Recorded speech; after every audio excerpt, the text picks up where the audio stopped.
Saudara-saudara kaum muslimin rahimakumullah, harta adalah amanat dan akan kita pertanggungjawabkan. Allah melebihkan rizki sebagian kita dari yang lain agar kita saling tolong menolong, bantu membantu. Nabi janjikan, siapa yang meringankan beban saudaranya muslim di dunia, Allah akan meringankan bebannya di akhirat nanti. Sebuah jaminan dari baginda Nabi. Si orang yang kita bantu barangkali tidak bisa membalas, Allah yang akan membalas lewat jalan lain yang tidak pernah kita sangka-sangka. Selalu berusaha menyimpan sesuatu yang bisa membawa manfaat, baik untuk dirinya, untuk anak cucunya, maupun untuk keluarganya, untuk masa kini dan masa depannya. Kadang simpanan itu berbentuk uang, kadang berupa tanah, lain saat berbentuk pabrik, dan lain sebagainya.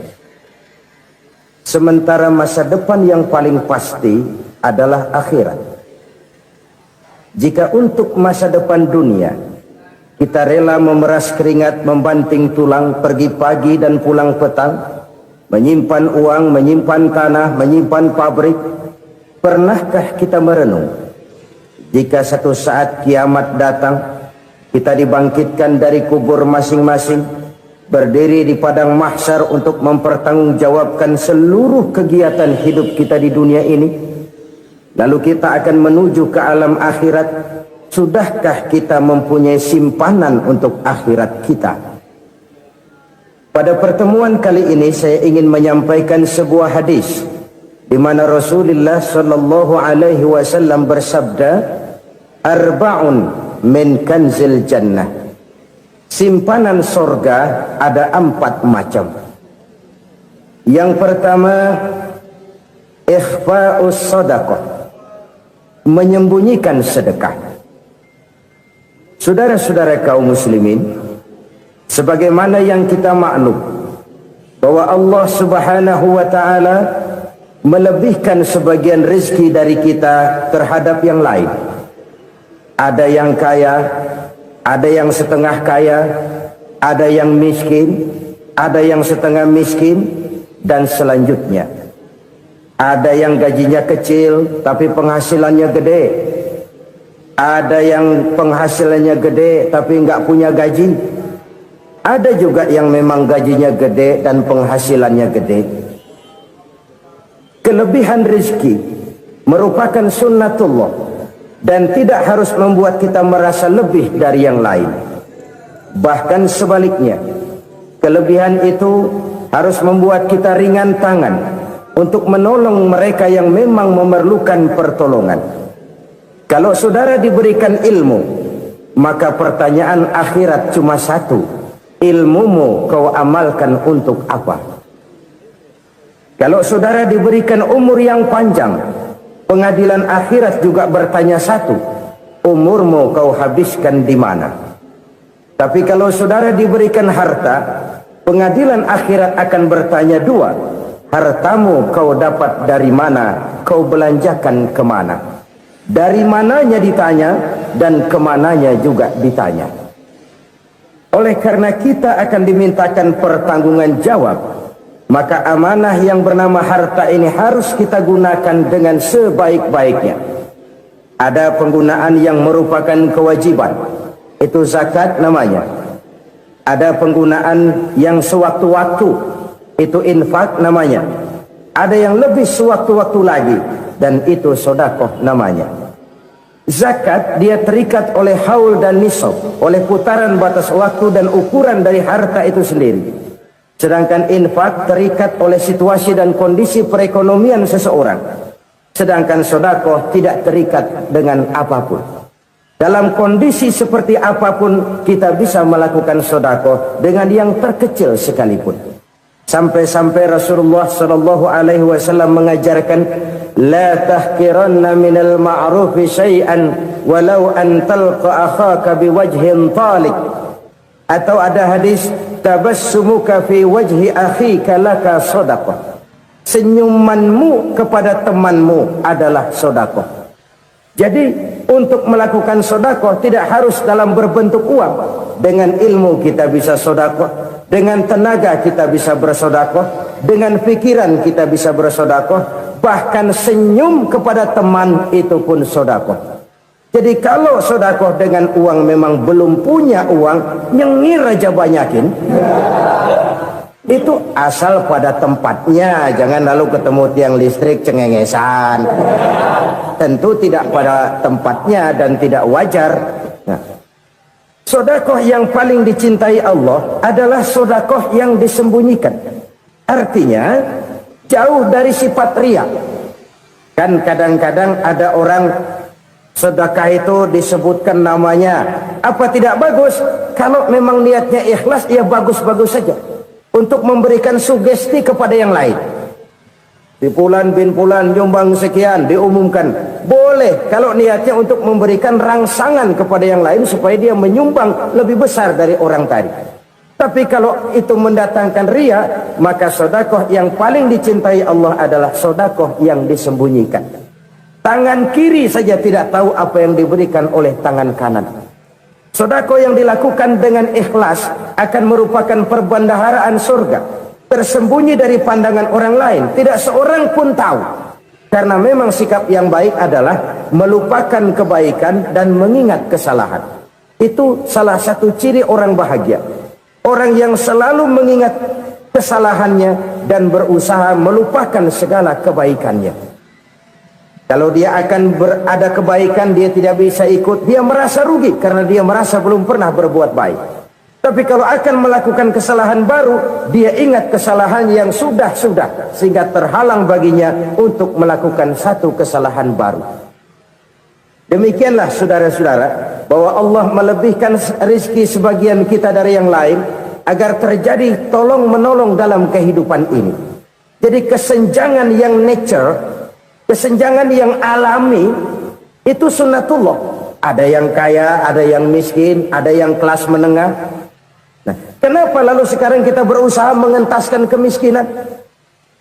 Oleh karena adanya kesenjangan struktural. Kalau yang kaya bisa semakin kaya, kenapa yang miskin tidak bisa naik jadi ikut sedikit kaya? Sebab pada dasarnya Islam adalah agama yang sejak turunnya sudah berupaya memerangi kemiskinan. Bahkan dikatakan kemiskinan itu mendekatkan kepada kekufuran. Orang kalau miskin udah dekat banget sama kafir. Gampang menjadi kafir. Berapa banyak saudara-saudara kita yang oleh karena soal perut, oleh karena soal materi, terpaksa meninggalkan dan menanggalkan akidahnya. Menjual petunjuk yang diberikan Allah dengan kesenangan dunia yang cuma sebentar ini. Na'udzubillah, thumma na'udzubillah. Jadi makin kita sembunyikan satu sedekah, semakin banyak perbendaharaan kita di surga. Sedekah yang paling dicintai Allah adalah sedekah yang disembunyikan. Malahan ada seorang sufi, dia punya kebiasaan kalau pergi sholat Jumat dia bawa uang, itu uang dia taruh di bawah tikar masjid. Dia niat sedekah kepada siapa saja yang nemuin itu duit. Maksudnya apa? Supaya yang nemuin nggak tahu siapa yang punya duit. Demikian dia saking ingin menyembunyikan sedekahnya. Karena sifat riya itu bisa memakan amal kita sendiri. Riya itu termasuk menyebut-nyebut kebaikan kita. Orang yang suka nepuk dada, sedikit-sedikit ngitungnya kalau nggak gua. Tuh kalau nggak gua tuh. Tuh yang belah situ, kalau nggak gua, kalau nggak gua. Iya, kalau nggak lu kenapa emang? Orang yang suka menepuk jasa, tuh biasanya memang begitu saudara-saudara. Kalau perang lagi berkecamuk, orang nggak sempat ngaku jadi pahlawan. Tapi begitu perang selesai, yang kagak kenal bedil ngaku pahlawan, mas. Itu sesuatu yang biasa. Oleh karenanya, orang-orang yang ikhlas dalam bersedekah, disembunyikannya sedekah itu, Allah cinta betul. Malahan ada hadis memberikan jaminan, inna sedaqatal mar'il muslimi tazidu fil umri wa tadfa'u mitatas su'i. Sesungguhnya sedekahnya seorang mukmin tazidu fil umri, bisa menambah umur panjang, wa tadfa'u mitata su'i, dan menyelamatkan manusia dari mati secara su'ul khatimah. Jadi siapa yang kepengen panjang umur, banyaklah sedekah. Yang bosan hidup, pelit terus. Sedekah menambah panjang umur dan menyelamatkan manusia dari mati secara su'ul khatimah. Pak, katanya umur itu nggak bisa ditambah, nggak bisa dikurangin. Kapan? Kalau ajal sudah datang. Fa idza jaa ajaluhum la yastakhiruna sa'atan wa la yastakdimun. Kalau ajal datang tidak bisa dimajukan, tidak bisa dimundurkan. Itu kalau ajal sudah datang. Tidak bisa lagi umur ditambah dikurangi, sudah datang. Tapi kalau belum datang, itu kan haknya Allah. Mau ditambah, mau dikurangi, hak prerogatif Allah. Sebagai pencipta manusia, Allah Maha Kuasa dan Maha Mampu. Sedekah ini menambah panjang umur dan menyelamatkan manusia dari mati secara su'ul khatimah. Itu orang mati kan sama ya kondisinya, mati nggak nafas. Tapi hakikat mati kan lain-lain. Ada yang mati itu husnul khatimah, baik akhirnya. Misalnya lagi ngaji mati, lagi sholat mati, lagi sedekah mati. Ini yang dinamakan dengan husnul khatimah, baik di akhirnya. Sebaliknya ada yang su'ul khatimah, jelek di akhirnya. Ini yang jadi catatan akhir.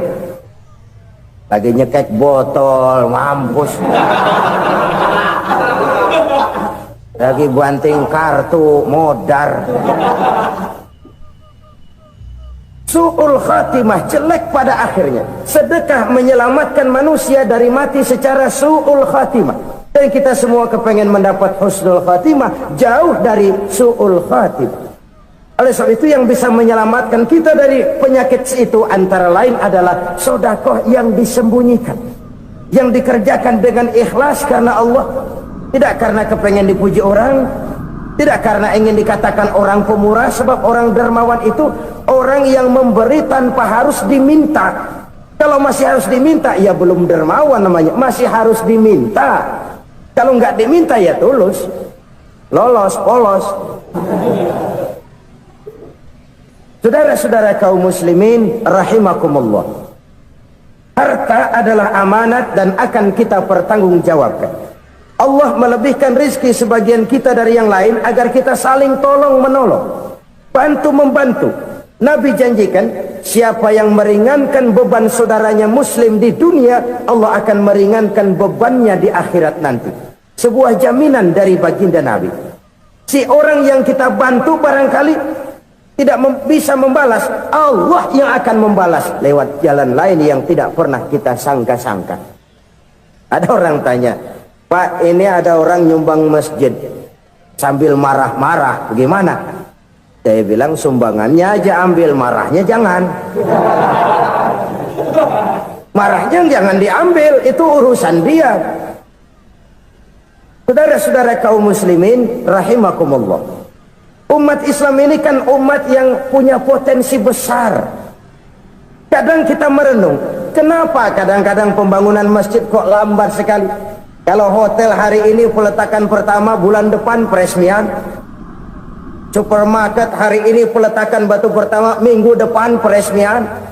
Tapi kalau sudah yang namanya masjid, kadang-kadang peletakan batu pertama sekaligus jadi batu terakhir.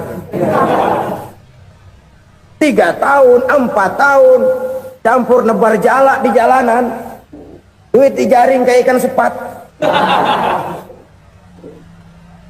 Apa tidak ada orang Islam yang kaya? Banyak.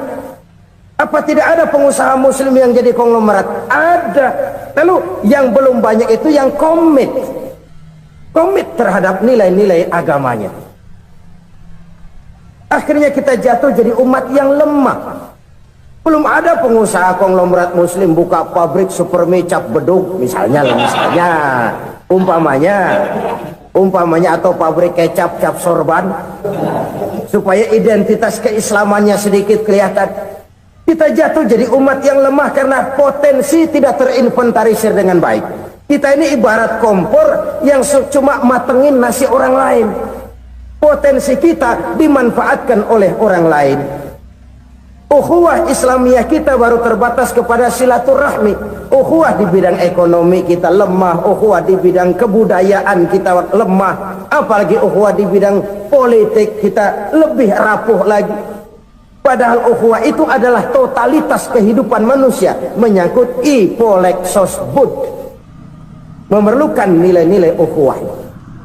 Jadi oleh karena itu mari kita menyadari di dalam harta kita, walaupun kita yang cari pergi pagi pulang sore peras keringat banting tulang, di sana ada harta anak yatim, di sana ada hak masjid, di sana ada hak pesantren, di sana ada hak jihad. Berbahagialah seseorang apabila dia oleh Allah dijadikan keran. Keran itu menyimpan air, tapi tidak untuk dirinya, tapi disalurkannya kepada mereka yang memang memerlukannya. Saudara-saudara kaum muslimin rahimakumullah, ini yang pertama. Jadi perbendaharaan surga adalah menyembunyikan sedekah. Orang lain nggak tahu, kita pun nggak pernah ngitung-ngitung. Kita anggap lewat begitu saja, padahal itu deposit akhirat. Satu. Yang kedua, perbendaharaan surga itu apa? Wa kitmanul musibah, menyembunyikan kesulitan. Kadang orang takut menghadapi kesulitan, tapi makin kita merenung, hidup ini kan sebenarnya urusan. Takut sama urusan ya jangan hidup. Tandanya orang hidup itu kalau punya urusan. Urusan melupakan problem, problem sering menimbulkan kesulitan. Kesulitan bukan untuk ditakuti, tapi untuk diatasi dan dicarikan jalan keluarnya. Siapa sih orangnya yang nggak pernah sulit-sulit? Makin tinggi status sosialnya, makin gede urusannya.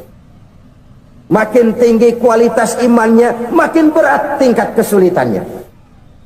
Cuma memang yang namanya enak itu seperti pelangi. Biang lala itu nggak pernah di atas kepala kita, di atas kepala orang melulu. Lo sih enak lo, kata kita. Dia juga bilang yang enak kan lo. Pelangi itu nggak pernah di atas kepala kita. Kata tukang beca, aduh enak ya naik Mercy. Kata tukang beca, apa yang di dalam mobil Mercy? Aduh enak bener tukang beca, di jok ngeringkuk ngorok pulas bener. Saya kamar pakai AC sejuk, tempat tidur sutra empuk, alga spring bed, kulak kulik nggak bisa pulas kalau belum minum Valium, belum tidur. Enak bener tukang beca, di jok ngorok nggak tahu wetan kulon. Di tukang beca bilang yang di Mercy enak, yang di Mercy bilang tukang beca enak. Inilah enak, nggak pernah di atas kepala kita, di atas kepala orang lain melulu enak itu. Nah saudara-saudara, yang merupakan perbendaharaan surga itu orang yang bisa menyembunyikan kesulitan, baik pribadi ataupun rumah tangga. Nih terutama rumah tangga yang jadi soalnya. Kadang-kadang kita ini kalau senang, sebaliknya kalau senang kita diam, kalem aja, cuek. Banyak banget duit kita bawaan, diam aja udah. Malah ketemu orang takut. Tapi begitu susah, sekampung tahu. Padahal Nabi mengajarkan perbendaharaan surga itu menyembunyikan musibah, menyembunyikan kesulitan. Kalau enak, cerita sama orang-orang. Kalau nggak enak, rasain sendiri, tekan sendiri, atasin sendiri. Kita kan sebaliknya, senang kita diam, asal lagi susah, paling tidak kita nyari teman buat cerita kesusahan. Siapa orangnya yang nggak pernah susah? Cuma soalnya bagaimana kita mengatasi kesusahan itu sendiri.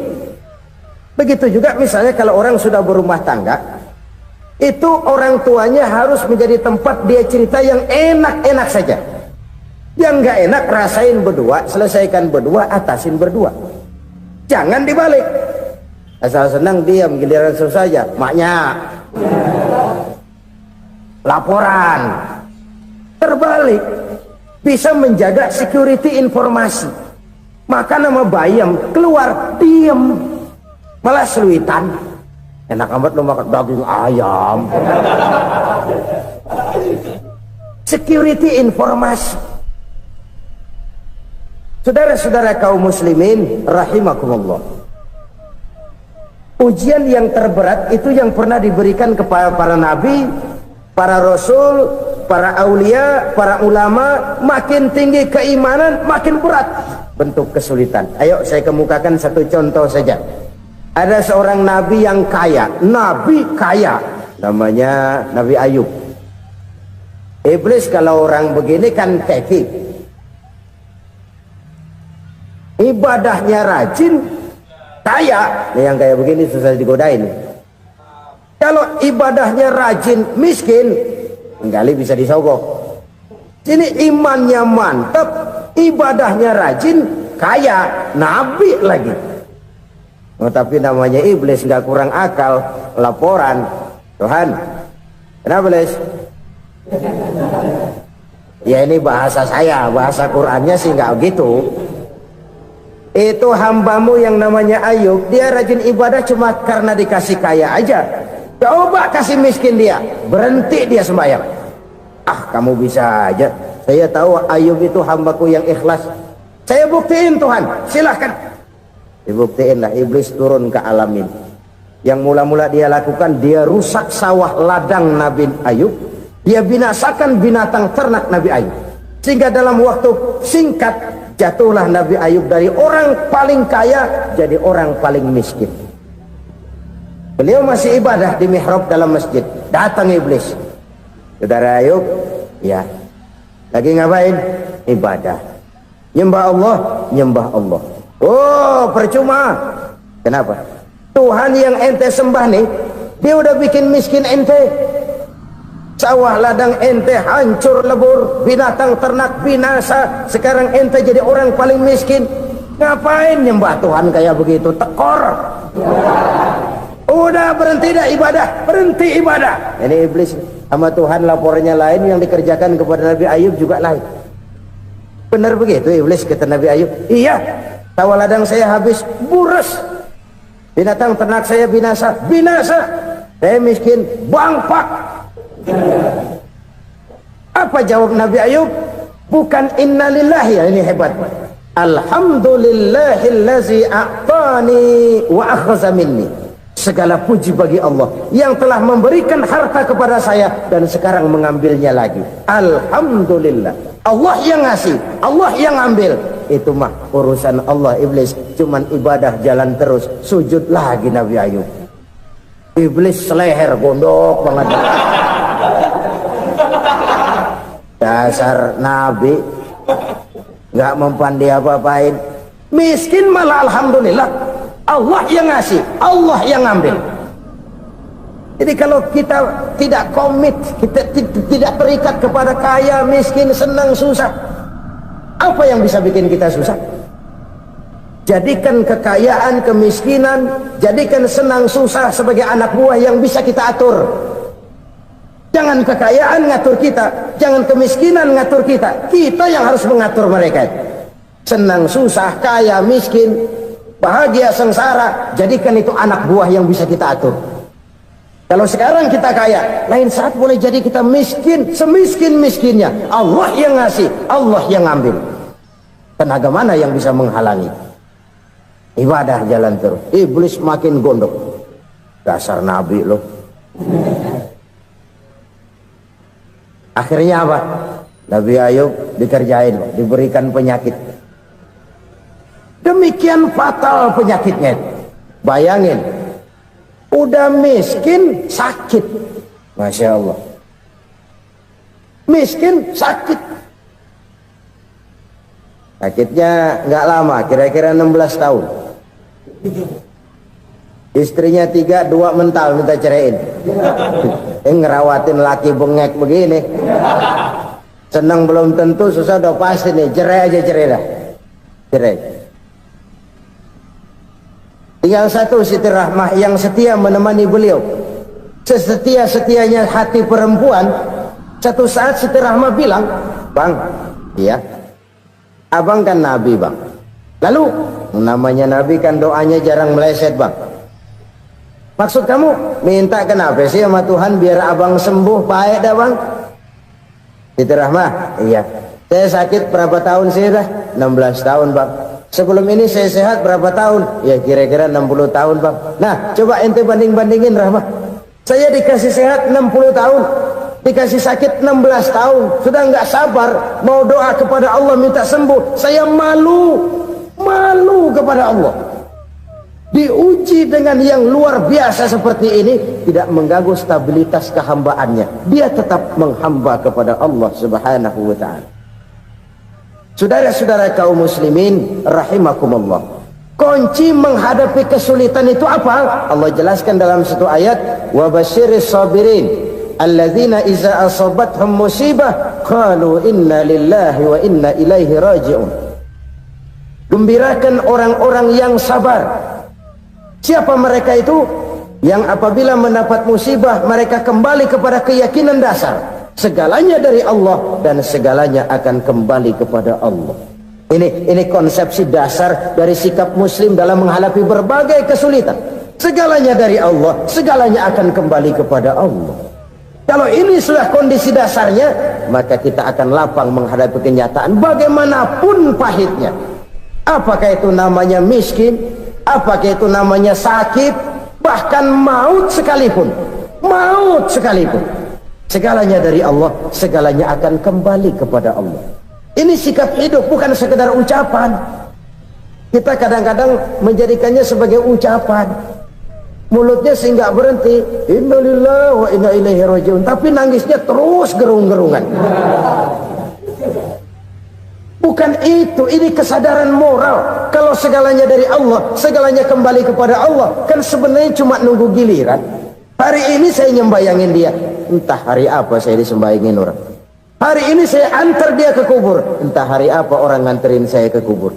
Hari ini saya tahlilkan dia, entah nanti kapan orang tahlilkan saya. Segalanya dari Allah, segalanya akan kembali juga kepada Allah. Oleh sebab itu saudara-saudara, kesulitan bukan untuk ditakuti.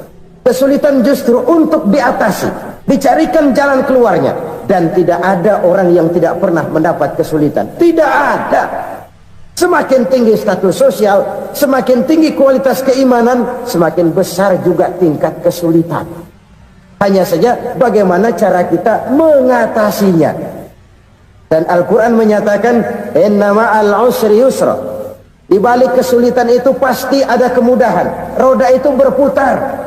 Karena itu Rasulullah sallallahu alaihi wasallam mengingatkan kepada kita, ta'arraf ilallahi fir raha ya'rifka fis syiddah.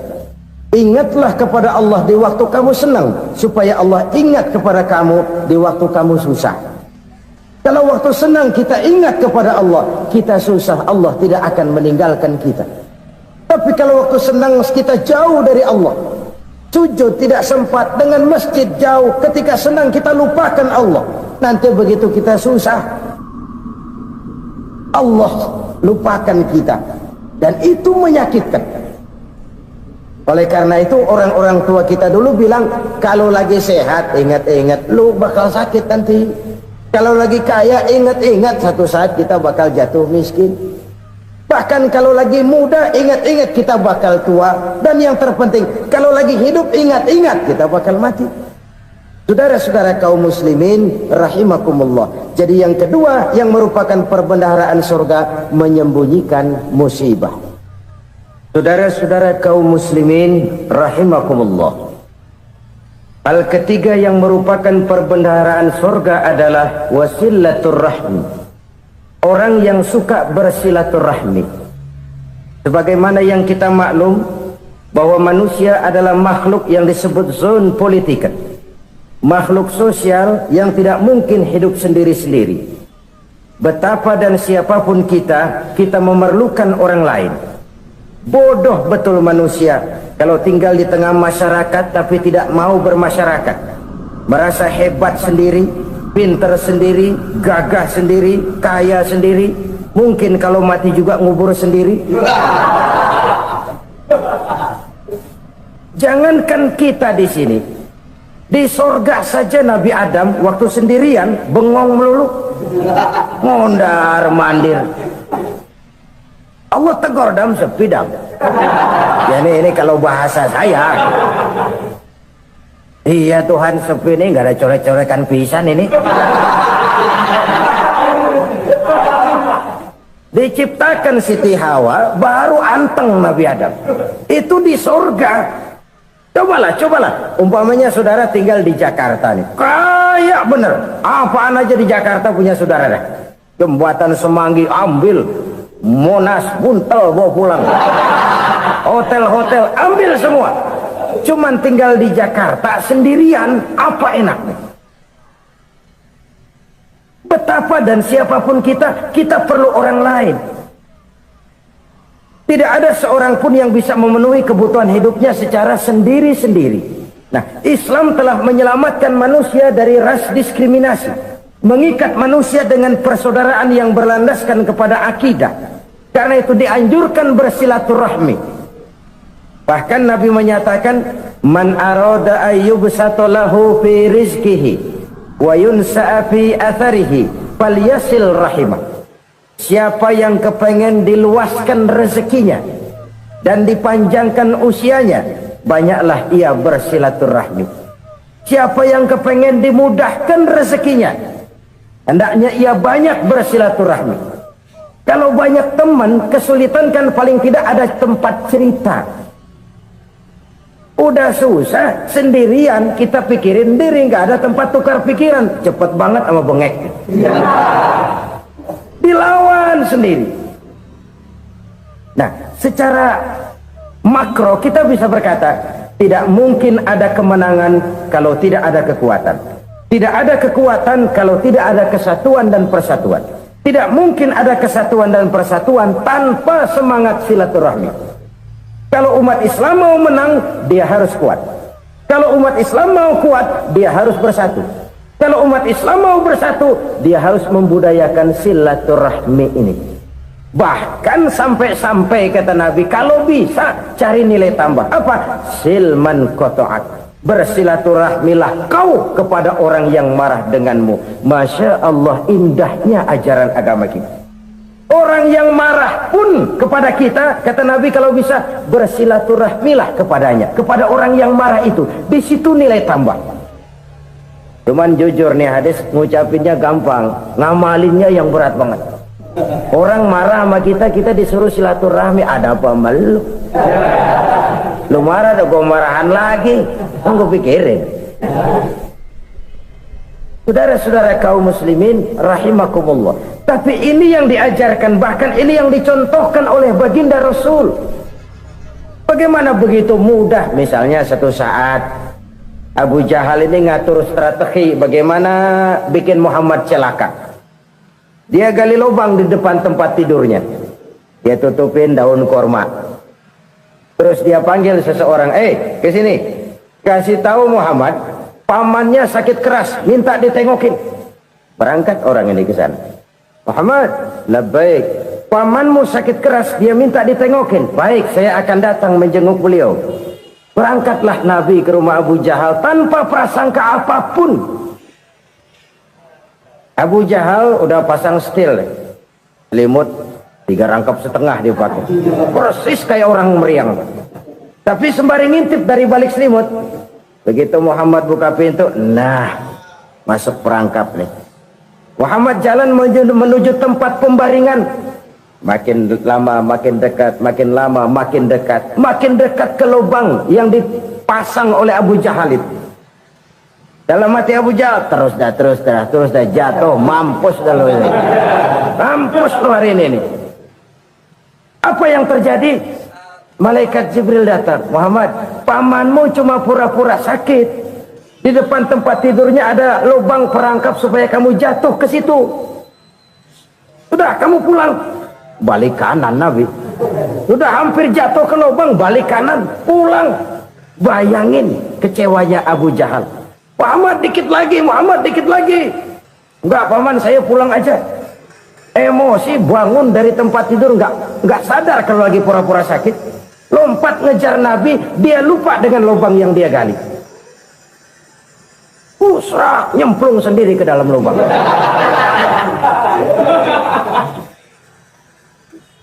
Nabi terus berlalu. Ini terjadi keanehan. Jatuh ke lubang yang dia gali itu sebenarnya nggak terlalu dalam ya, antara 3-4 meteran lah. Tolong, saya jatuh ke lubang ini. Datanglah pelayan-pelayannya itu. Angkat saya dari sini. Oh, yang ngulurin tambang. Satu gulung belum juga nyampe itu tambah. Kurang beli lagi ke warung. Sambung ulur lagi enggak juga bisa sampai. Wah ini kerjaan Muhammad ini. Tolong siapa salah seorang kamu ke rumah Muhammad, kasih tahu encangnya kecebur. Minta ditolongin. Sampaikan kepada Rasul. Kenapa? Pamanmu jatuh ke lubang, Muhammad minta tolong diangkatin. Tambang udah nyambung-nyambung nggak nyampe juga. Ya, nanti saya datang saya tolong. Coba aja. Nyata-nyata orang berniat jahat mau mencelakakan dia. Datang dia menolong. Ini yang disebut air tuba dibalas air susu ya ini. Bukan sebaliknya. Air tuba dibalas air susu.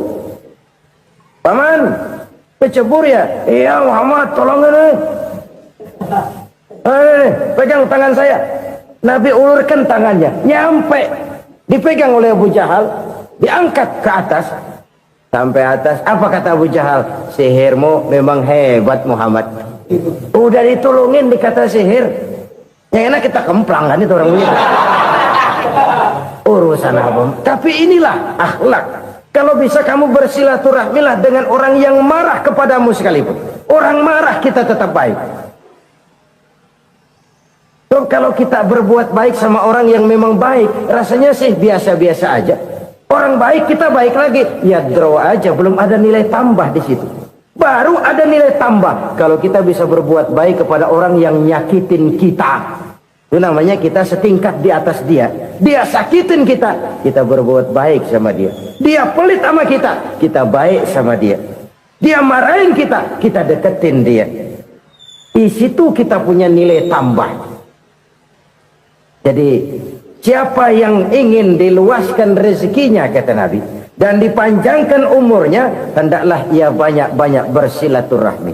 Sederhana sebenarnya silaturahmi, tapi silaturahmi membangkitkan semangat kesatuan dan persatuan. Kesatuan dan persatuan melahirkan kekuatan. Dalam matematika 1 ditambah 1 pasti 2. Tapi di tengah masyarakat, 1 orang takut ditambah 1 orang takut, hasilnya jadi 2 orang setengah berani. Kenapa setengah berani? Karena udah berdua. Tadi pan takut sendirian. Kalau dia kumpul turu-turu takut lah jadi berani. Kita yang lemah, kita yang tidak berdaya, kita yang miskin, kalau mau kompak bersatu, apa yang nggak bisa kita kerjain? Apalagi tinggal di kota besar, pilihan cuma 2. Bertahan atau minggir. Bertahan atau minggir. Untuk bisa bertahan harus mampu bersaing. Untuk mampu bersaing harus punya keahlian. Keahlian harus ditunjang dengan pendidikan, ditambah oleh kekompakan sebagai umat. Udah miskin mencar mulu, orang injek kita. Orang nggak pandang urusan apa malu. Oleh karena itu silaturahmi pada hakikatnya merupakan roh dari ukhuwah yang diajarkan oleh agama kita. Bagaimana Islam menyelamatkan masyarakat manusia dari ras diskriminasi, mengikat manusia, dan tidak ada persaudaraan yang lebih indah selain persaudaraan yang diikat dengan nilai-nilai akidah. Sepanjang orang di jalan Allah, itulah saudara kita. Keluar dia dari jalan Allah, selesailah persaudaraan sampai di situ. Karena itu kalau ingin menyimpan sesuatu di surga, banyaklah bersilaturahmi. Datang ke rumah ini, datang ke rumah itu, dan lain sebagainya. Itu simpanan kita di akhirat nanti. Ini yang ketiga. Saudara-saudara, yang keempat, perbendaharaan surga itu apa? Wa qawlu la hawla wa la quwwata illa billah. Ucapan la hawla wa la quwwata illa billah. Ibadah kan ada yang berat, modalnya besar. Bangun masjid berat, modalnya besar. Bangun rumah sakit berat, modalnya besar. Ada ibadah yang berat tapi modalnya ringan. Misalnya puasa. Puasa itu berat, mengendalikan nafsu. Kalau sekedar nggak makan nggak minum sih enteng, mengendalikan nafsu. Itu jihad terbesar, tapi kan modalnya ringan, cuma niat saja. Ini ibadah berat, modalnya ringan. Ada ibadah yang ringan, modalnya juga enteng. Seperti termasuk ucapan la haula wa la quwwata illa billah. tanpa sadar. La haula wala quwata illa billah. Nyelengin tuh di surga. Nyelengin, kita nggak terasa. Nyelengin simpenan akhirat. La haula wala quwata illa billah. Nyimpan lagi. Kaget. La haula wala quwata illa billah. Nyimpan lagi. Banyak simpenan. Walaupun sebenarnya yang dimaksud di sini adalah kesadaran batin bahwa tidak ada daya dan kekuatan kecuali Allah. Itu intinya. Kita memulai pekerjaan disunahkan baca bismillah, kan begitu?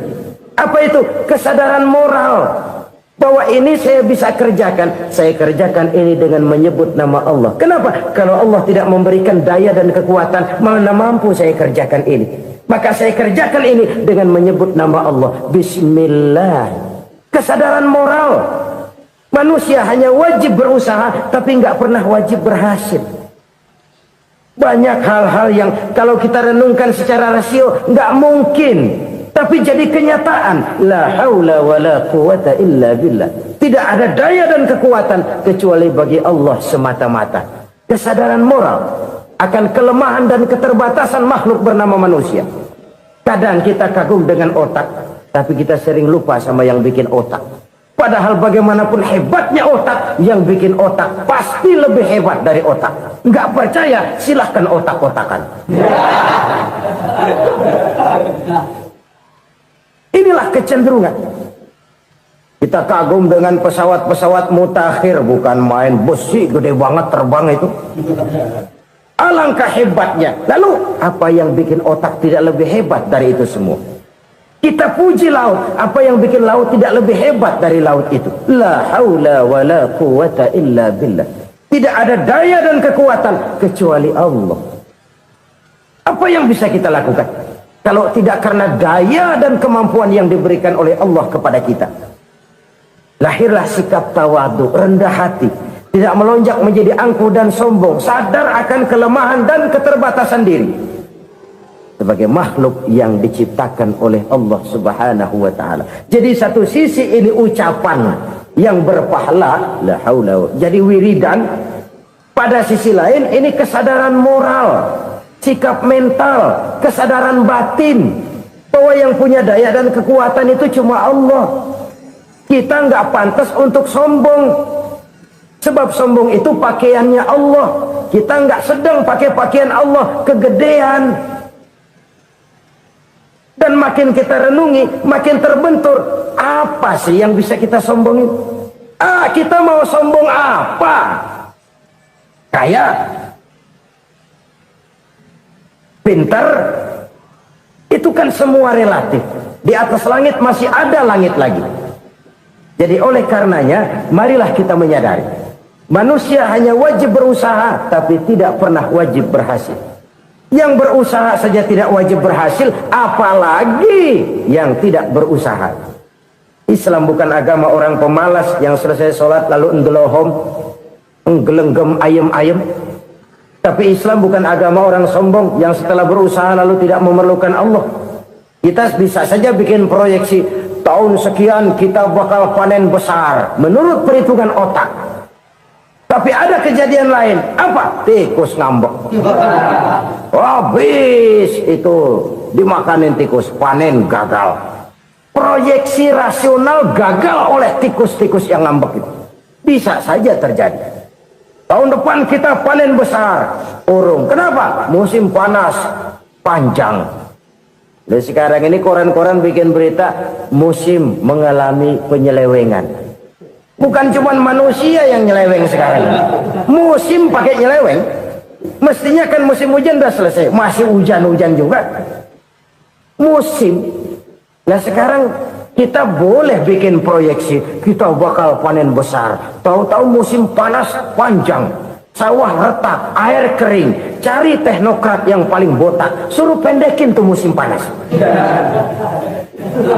La haula wala quwata illa billah. Inilah kesadaran moral. Saudara, saya teringat satu saat ada seorang konglomerat. Umurnya ya kira-kira 70-an. Satu saat dia ditanya oleh wartawan, "Pak, umur Bapak berapa sih?" "Ya paling 10 tahun." 10 tahun. 10 tahun. Anak bapak berapa orang? Satu saja. Satu. Harta bapak berapa? Ya paling-paling bangsa 7 juta kali. 7 juta? Iya. Pak, kenapa bapak bohongi saya? Bapak punya buku biografi, koran-koran, majalah-majalah banyak memuat cerita riwayat hidup bapak. Saya tahu umur bapak 70. Kenapa bilang cuma 7 tahun? Saya tahu anak bapak 8. Kenapa cuma bilang 1? Saya tahu harta bapak miliaran, mungkin triliunan, pabrik di mana-mana, bank di mana-mana. Kenapa bilang uang bapak cuma 7 juta? Nah, kata si konglomerat tadi, kamu benar nak, kamu benar. Umur saya kalau jumlahnya memang 70 nak. Cuman ingat-ingat saya, baru 7 tahun terakhir ini saya sujud. Baru 7 tahun terakhir ini saya berusaha dekat dengan Allah. Saya laksanakan perintahnya, saya jauhi larangannya.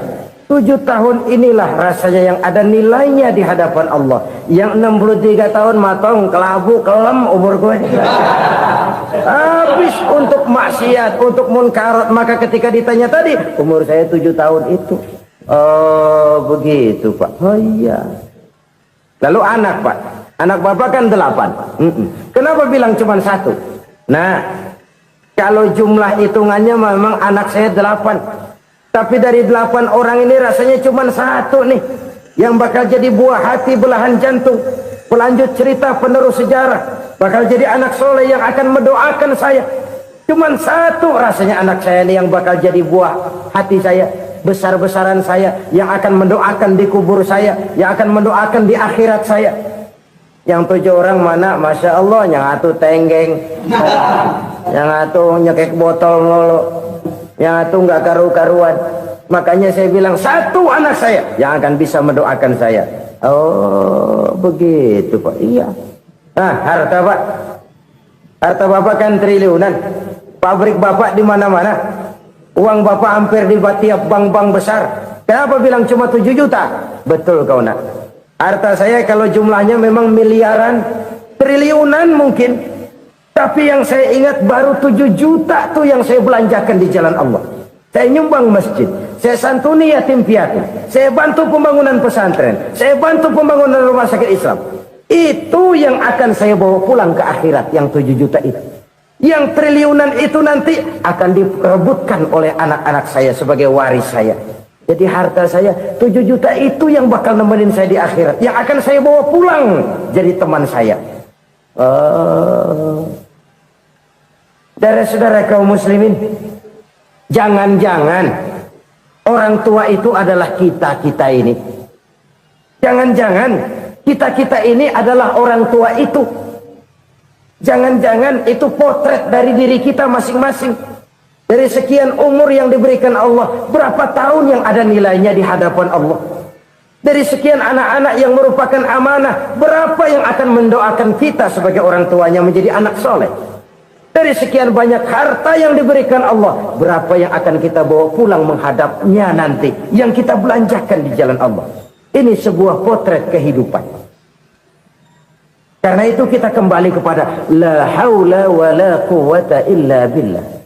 Kita wajib berusaha, kita wajib berikhtiar. Selebihnya segala daya dan kekuatan hanya milik Allah saja semata-mata.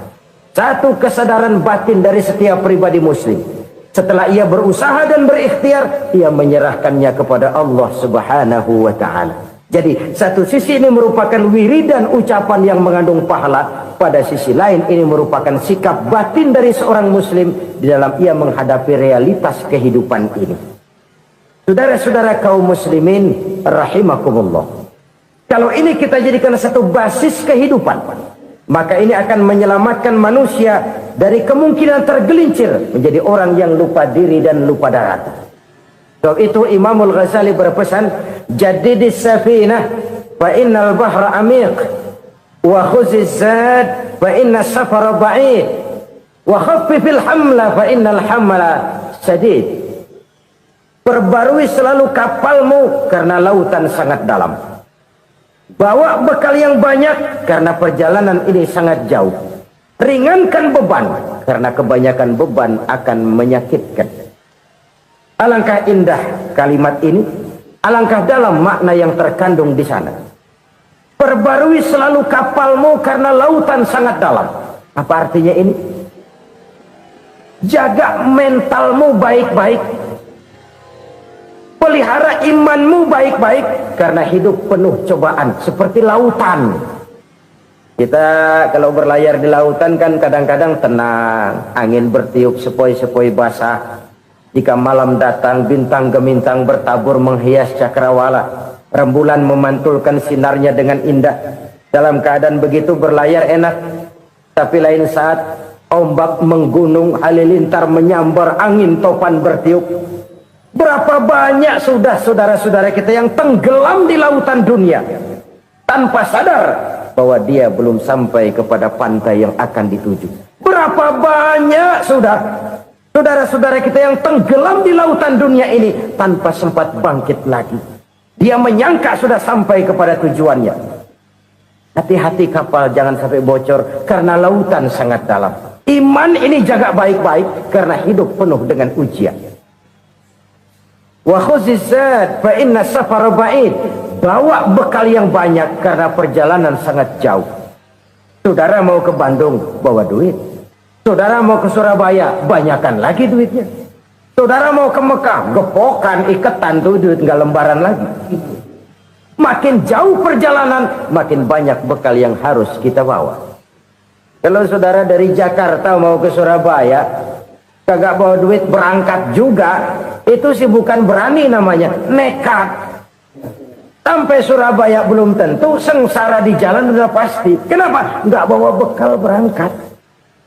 Sama juga kita nih, misalnya belum sempat sembahyang, mati. Waduh, berani banget orang. Belum punya bekal, mati. Sengsara di jalan.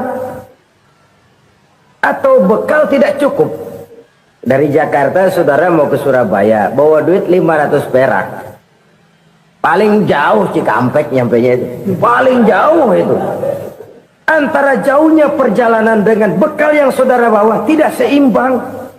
Hidup ini perjalanan panjang. A walking tour. Dimulai dari alam arwah. Sebelum jasad diciptakan, roh diciptakan lebih dulu. Dari situ pindah ke alam rahim. Dari alam rahim pindah ke alam dunia. Dari alam dunia pindah ke alam barzah. Baru menuju akhirat. Satu perjalanan panjang. Kalau bekal tidak bawa, sengsara di jalan. Bawa bekal yang banyak karena perjalanan ini sangat jauh. Wa khaffifil hamla, ringankan beban karena beban itu cuma akan menyulitkan. Kalau bekal itu sih keperluan, tapi beban nggak kita perluin, coba ngeberat-beratin. Apa ini beban? Dosa, kecurangan, kebatilan, kesoliman, ketidakadilan, kesewenang-wenangan. Itu akan jadi beban kita di akhirat. Alangkah celakanya, perjalanan panjang, bekal tidak bawa, beban kelewat banyak, alamat sengsara di jalan. Pahala tidak ada, dosa berlipat ganda.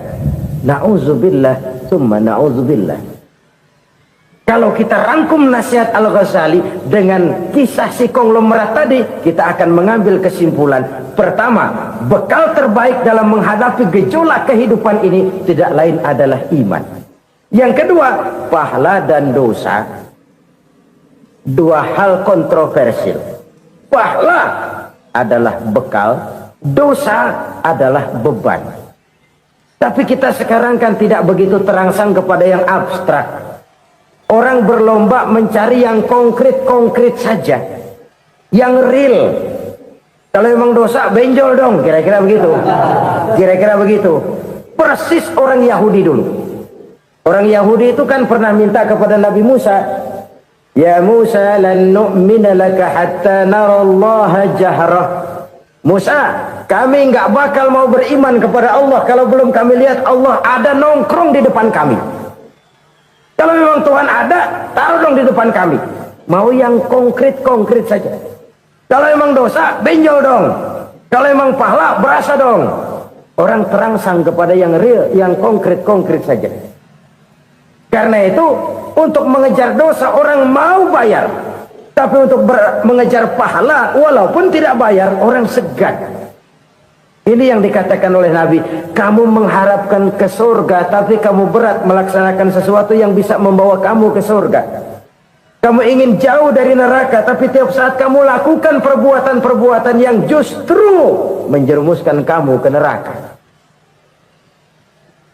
Idda'aitum an-najata minan nar wa ramaitum fiha anfusakum. Kamu ingin selamat dari neraka, tapi kamu lemparkan diri kamu ke neraka. Kamu ingin masuk surga, tapi berat sekali kamu melakukan perbuatan-perbuatan yang bisa menyampaikan kamu di surga. Saudara-saudara kaum muslimin rahimakumullah. Jadi hal keempat yang merupakan perbendaharaan surga adalah la haula wa la quwwata illa billah. Satu sisi ini merupakan ucapan yang memperberat timbangan akhirat. Pada sisi lain ini merupakan sikap hidup seorang muslim. Kesadaran batin yang sangat dalam bahwa tidak ada daya dan kekuatan kecuali Allah. Dan itu kita simbolkan pada saat memulai pekerjaan dengan Bismillah, dengan menyebut nama Allah. Satu kesadaran moral, saya hanya bisa melakukan ini karena diberikan daya dan kekuatan oleh Allah. Lahirlah sikap tawadu, rendah hati, tidak melonjak menjadi angkuh dan sombong. Saudara-saudara, sampai sini dulu jumpa kita kali ini. Semoga 4 perbendaharaan surga ini dapat kita lakukan, yang kelak akan merupakan bekal kita di kemudian hari nanti. Amin ya rabbal alamin. La ilaha illallah, bahwa tidak ada Tuhan yang perlu disembah selain daripada Allah subhanahu wa ta'ala. Ini hakikatnya merupakan inti daripada ajaran rasul-rasul terdahulu. Kenapa? Seluruh rasul bersumber dari satu sumber yang sama, yaitu dari Allah subhanahu wa ta'ala. Maka prinsip ajaran ketuhanan yang mereka bawa tentu saja sama. Nabi Adam mengajarkan la ilaha illallah, Nabi Nuh mengajarkan la ilaha illallah, cuma tentu sambungannya Nuh Rasulullah. Nabi Ibrahim mengajarkan la ilaha illallah, Ibrahim Rasulullah. Nabi Musa mengajarkan la ilaha illallah, Musa Rasulullah. Bahkan Nabi Isa mengajarkan la ilaha illallah, Isa Rasulullah. Dan Nabi Muhammad mengajarkan la ilaha illallah, Muhammadur Rasulullah. Akhlak manusia kepada Allah dengan menanamkan tauhid. Jadi kalau ingin berakhlak yang benar kepada Allah, jaga tauhid, pegang teguh akidah.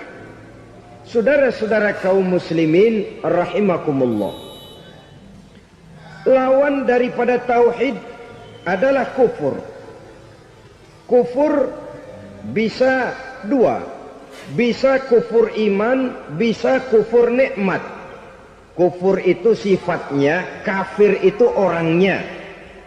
Ada orang kufur iman, dan ini merusak akhlak kepada Allah subhanahu wa ta'ala.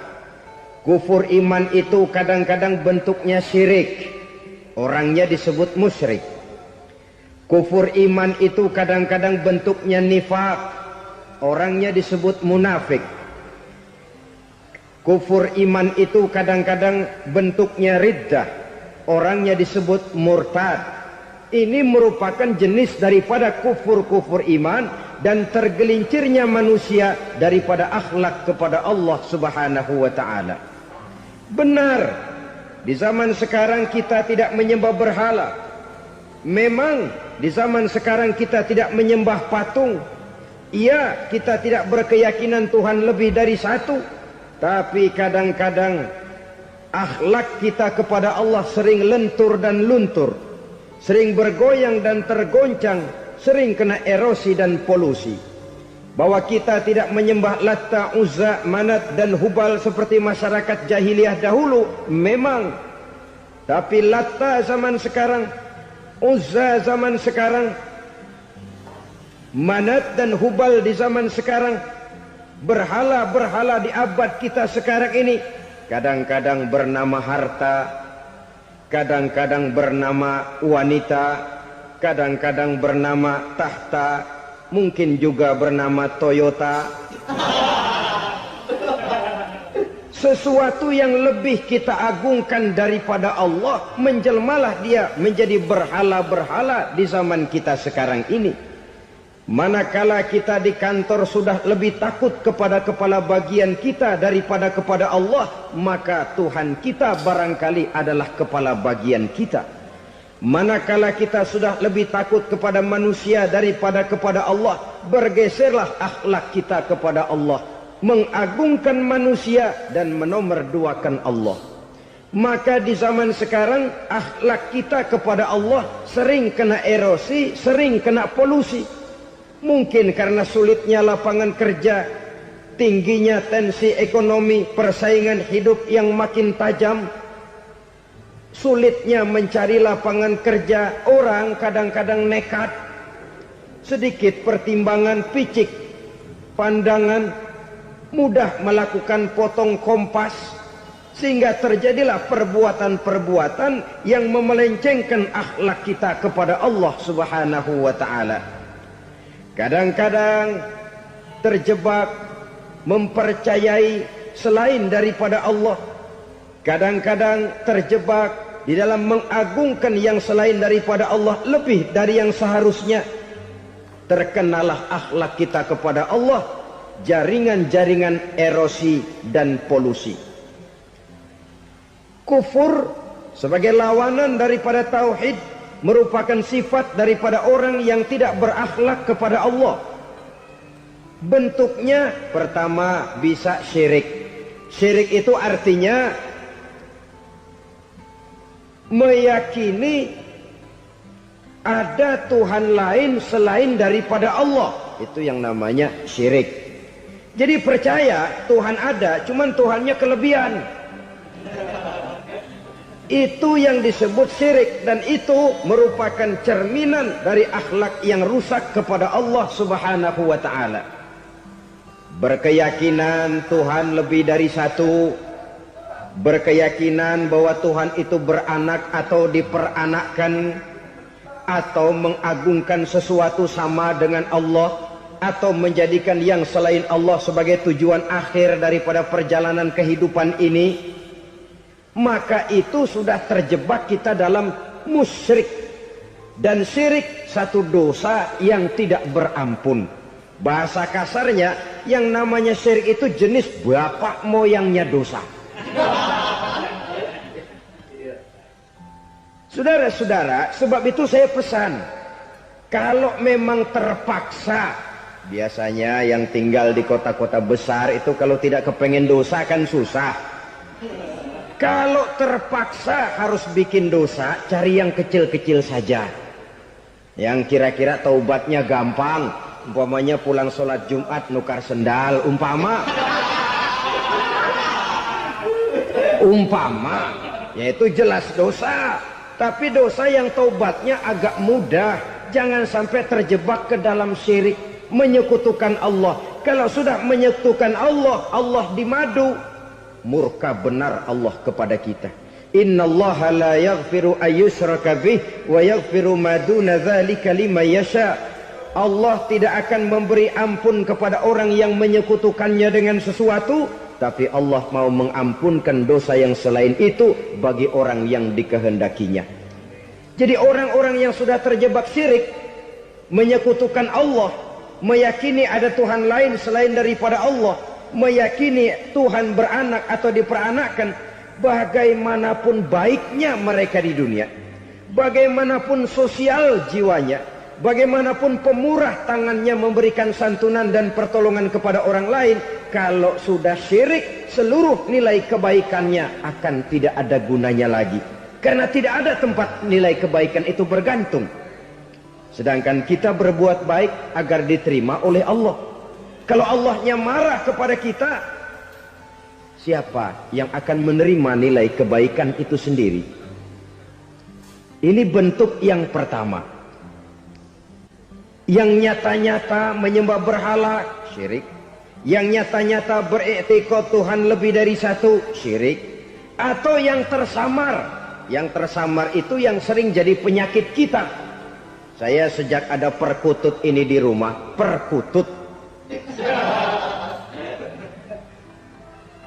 Saudara-saudara, yang merusak akhlak kepada Allah, yang merusak tauhid setelah syirik, bisa juga berbentuk nifak. Nifak itu sifatnya, orang yang punya sifat nifak disebut munafik. Asal katanya dari nafakun. Nafakun itu satu lubang yang punya dua muka, seperti goa, ada tempat masuk, ada tempat keluar. Maka munafik orang yang punya dua muka. Kalau bahasa kita, pandai bermain minyak di atas air. Manis jika berhadapan, balik belakang lain bicara. Sehingga apa yang dinamakan nifak, kata Imam Ali Al-Jurjani dalam kitab ta'rifatnya, izharul imanu bil lisan wa kitmanul kufri bil qalbi. Menyatakan, menampakkan iman dengan lidahnya, tapi menyembunyikan kekafiran dalam hatinya. Dengan kata lain, lidahnya mah iman, hatinya mah kafir. Padahal hati itu yang dilihat, padahal hati itu yang dinilai. Kenapa lidahnya mengaku iman? Ya mungkin karena kepepet, mungkin karena kepentingan, mungkin karena ingin mencari kelemahan orang, lalu dia pura-pura beriman. Tapi sesungguhnya hatinya kufur. Ini merupakan penyakit munafik. Dan terus terang, menghadapi orang munafik jauh lebih berat daripada menghadapi orang kafir. Kenapa? Munafik ini kan musuh dalam selimut. Mau dibilang musuh nyata-nyata, apalagi di zaman Rasul ya, ketika periode Madinah, berat sekali menghadapi orang munafik. Mau dibilang kafir, kalau ketemu assalamualaikumnya medok juga. Mau dibilang mukmin, di belakang ngegerundel, nyari-nyari penyakit, nyari-nyari lantaran, mencari-cari gara-gara. Kalau kafir jelas kafirnya, kalau musyrik jelas musyriknya. Tapi munafik, di depan kita dia mengaku beriman, di belakang kita dia caci maki kita. Maka demikian rupa watak orang munafik, Allah benci betul. Sampai dalam Quran orang munafik itu divonis innal munafikin fid darkil asfal minan nar. Orang-orang munafik di dasar jurang neraka yang paling bawah, keraknya neraka.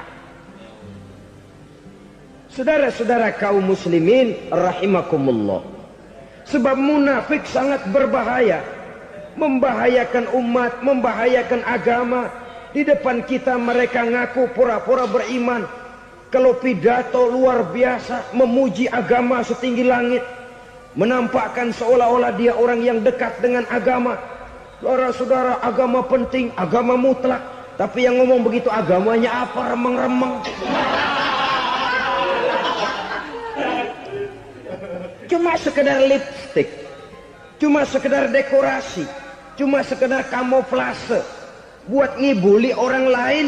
Dia mengaku beragama, mengatakan agama mutlak, menganggap agama penting, seolah-olah memperhatikan benar tentang tatanan kehidupan beragama, tapi sebenarnya di hatinya tidak lebih berkecamuk penyakit-penyakit kufur.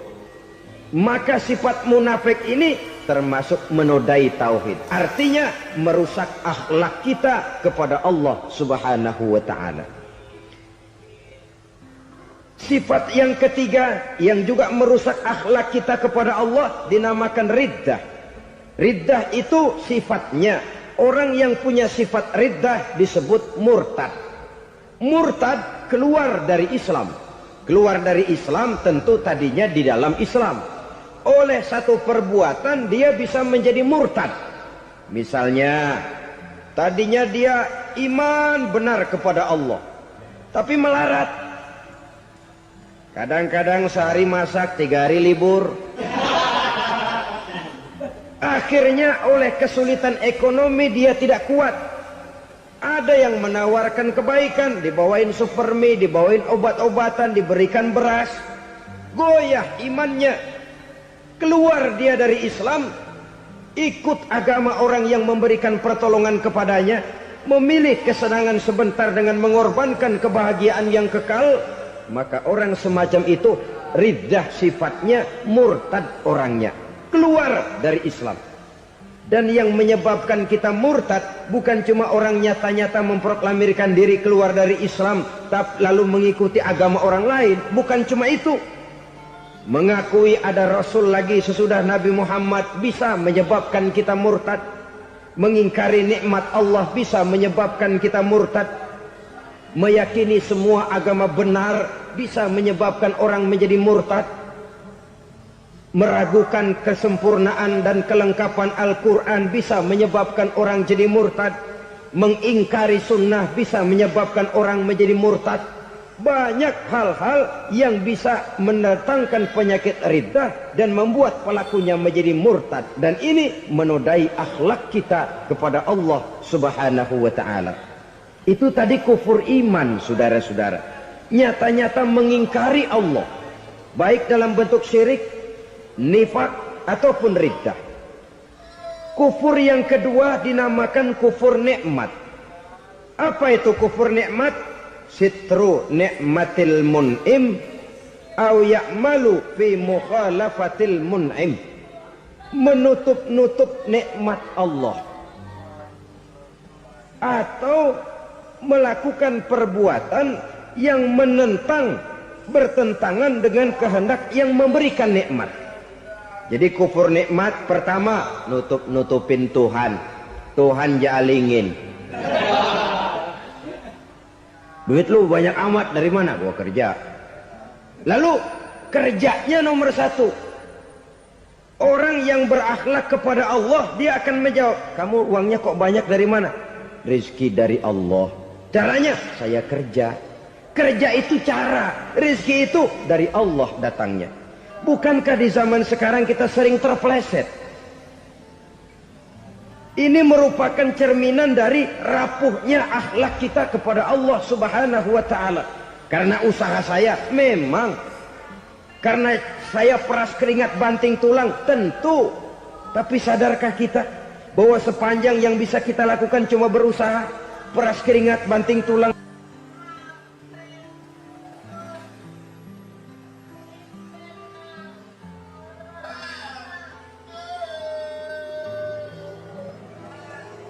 Soal rizki, soal jodoh, soal maut, kitakah yang mengatur? Kitakah yang menentukan? Subhanallah. Manusia sungguh tidak berdaya menghadapi tiga hal paling pokok ini. Rezeki, kita cuma bekerja. Kitakah yang menentukan? Tidak. Kita berusaha saja, rezeki belum pasti dapat. Apalagi kalau kita tidak berusaha. Jangan terjebak dalam fatalisme. Belum perang udah nyerah. Emang dasar rezeki datangnya dari Tuhan, gak usah kerja, dan ntar juga kalau dia datang. Dari mana datangnya? Kerja saja belum tentu dapat rezeki, apalagi kalau tidak kerja. Yang jelas usaha perlu kepastian, itu urusan Allah. Ini akhlak kepada Allah Subhanahu wa ta'ala. Jodoh juga begitu. Kita berusaha, kita berupaya, Allah menghendaki lain, lain jadinya. Maut juga begitu. Siapa sih yang pengen ngadepi maut? Siapa sih yang pengen mati? Siapa sih yang pengen ketemu malaikat Israel? Tidak seorang pun kalau ditanya, kecuali mereka yang putus asa ya. Kalau otaknya masih normal, mau mati mesti belakangan dulu udah dikit. Tapi yang satu itu, saudara, kalau dia sudah datang, tenaga mana yang bisa menolak? Kalau dia sudah berkunjung, kekuatan mana yang bisa menghindar? Kalau dia sudah ingin bertemu, kemana kita bisa melarikan diri? Manusia sepanjang yang dia lakukan hanya berusaha, tapi kepastian, ketentuan dari Allah Subhanahu wa ta'ala. Orang yang kufur nikmat, nutup-nutupin Allah. Dia merasa rezekinya adalah mutlak peras keringatnya, seolah-olah Allah nggak punya peranan apa-apa di situ. Oh, ini kan saya bisa rumah begini karena saya kerja keras. Oh, ini mobil saya begini saya kerja keras. Peras keringat banting tulang keras.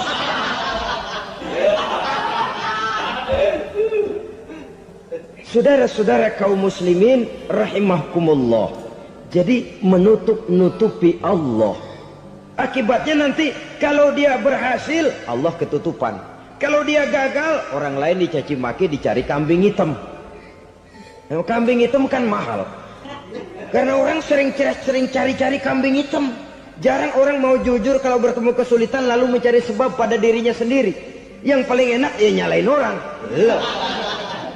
Lo begitu. Orang lain yang paling enak kita salahin. Au ya'malu fi mukhalafatil mun'im, atau dia melakukan sesuatu yang tidak sesuai dengan kehendak yang memberikannya nikmat. Diberikan kita tangan, mulut sih nggak berhenti, terima kasih Tuhan, alhamdulillah saya dikasih tangan. Cuma nih tangan enteng mat nabokin orang mulu. Itu sudah mukhalafatul mun'im, bertentangan dengan kehendak yang memberikan nikmat. Diberikan harta, mulutnya mah basah, terima kasih Tuhan, alhamdulillah dikasih harta, tapi pelitnya minta ampun, kikir koret medit. Ini juga termasuk kufur nikmat, mempergunakan suatu nikmat bertentangan dengan kehendak daripada yang memberikan nikmat itu sendiri. Saudara-saudara kaum muslimin rahimakumullah. Oleh karenanya kufur iman memang lebih bahaya daripada kufur nikmat. Tapi jangan lupa, kufur nikmat bisa menyeret orang kepada kufur iman. Nah kalau Allah udah dialingin, Tuhan sudah dinomor duain, lama-lama kenapa dia tidak mendewakan dirinya sendiri?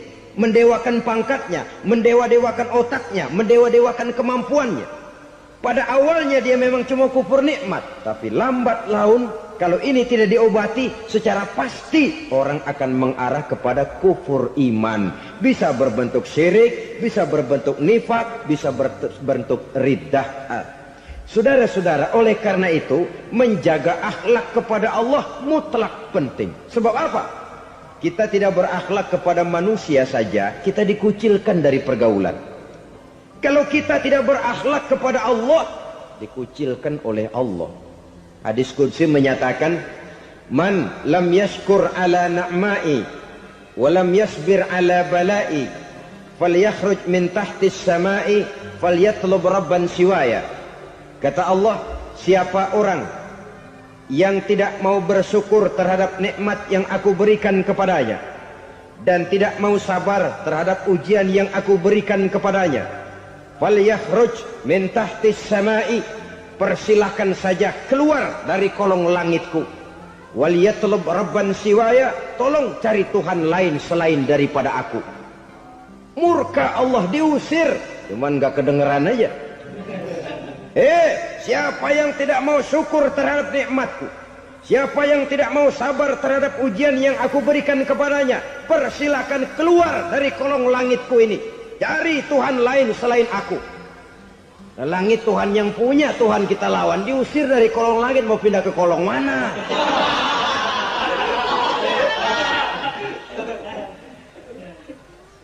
Jadi jangan merasa kufur nikmat kan enteng. Iya, kelihatannya begitu, tidak sebahaya kufur iman.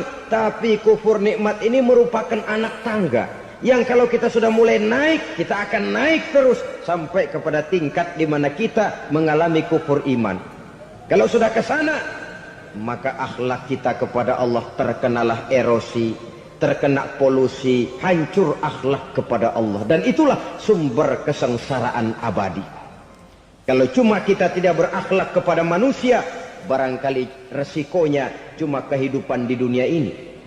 Mungkin juga ada kehidupan akhirat, tapi kalau sudah tidak berakhlak kepada Allah, dunia akhirat kita rugi dan celaka. Maka pada kesempatan ini saya mengajak, marilah jaga baik-baik akhlak kita kepada Allah. Satu kali kita bertauhid, sampai mati kita bertauhid.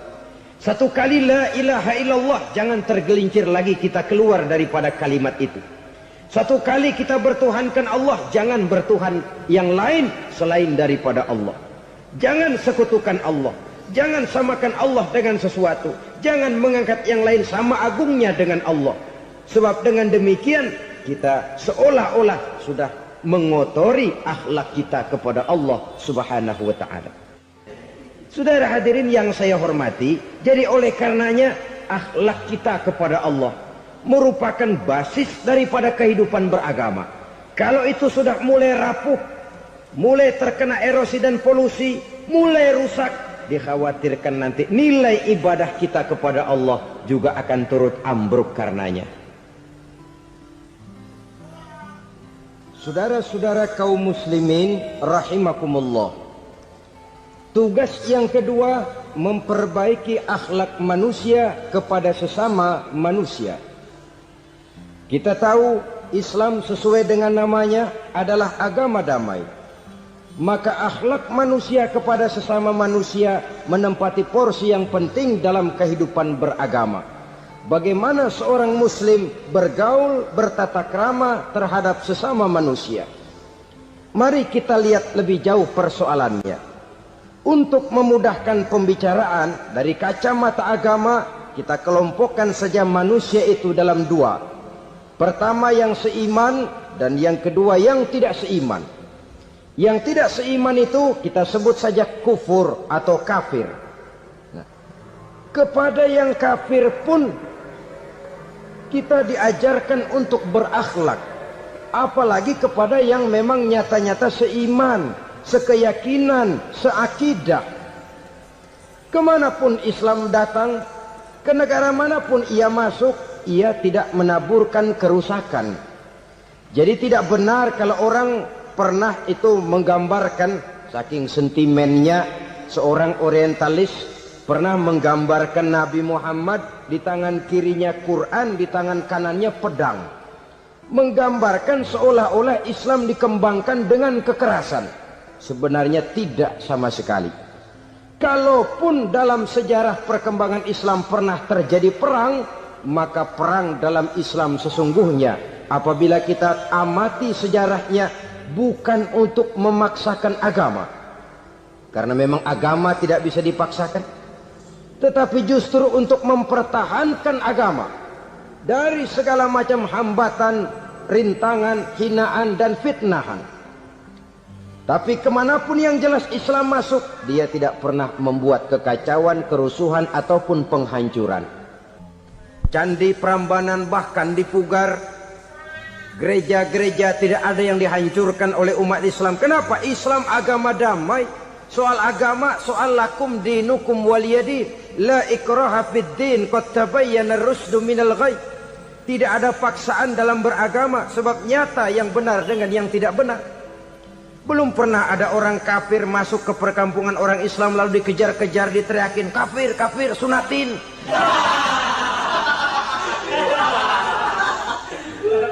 Belum pernah.